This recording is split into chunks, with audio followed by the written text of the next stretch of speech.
Outside, autumn rain was falling softly. In an old wooden house by the window sat an aging black cat named Murzik. He was no longer young. Gray hairs sprinkled his fur, and his paws had lost their once lively speed. Murzik came into Lisa's life many years ago, when she was still a little girl. One day, on her way home from school, she spotted a small box near a dumpster. Inside was a tiny, shivering kitten, dirty and soaked from the rain. Without hesitation, Lisa took him home, saving him from the cold.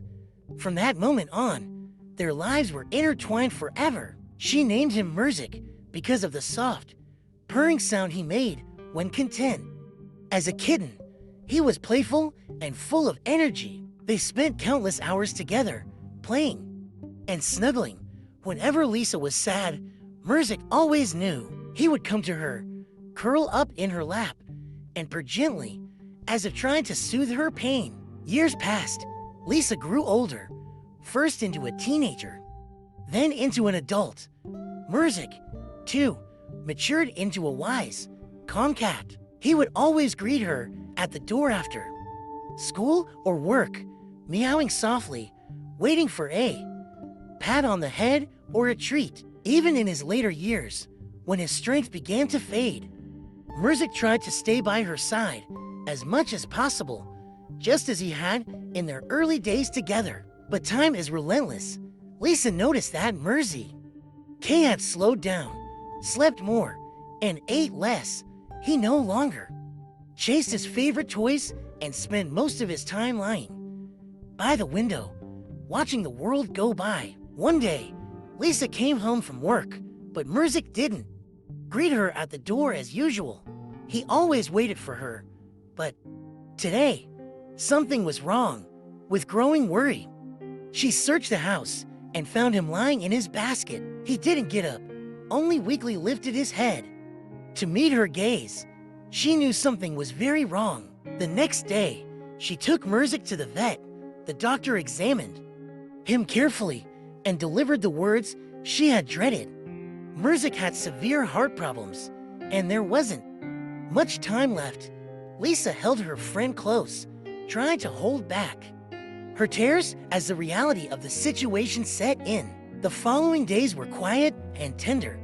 Lisa stayed close to Murzik, feeding him by hand and sitting beside his bed.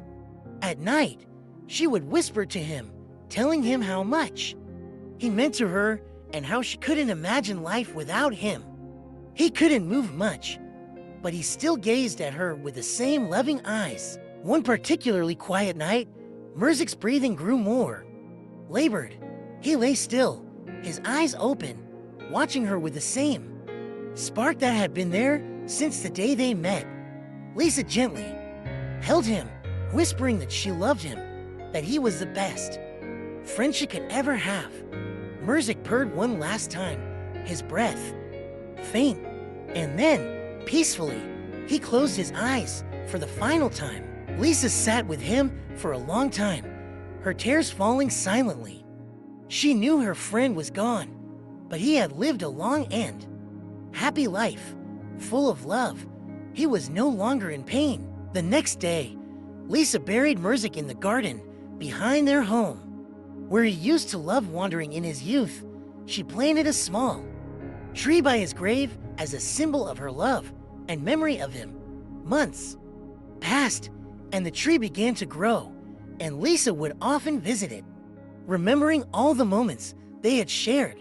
As time passed, the tree flourished, and whenever Lisa looked at it, she felt as though Murzik was still there, watching over her, just as he had always done, sitting quietly by her side, purring softly in her ear. This story reminds us of how important our friends are, even if they can't stay with us forever.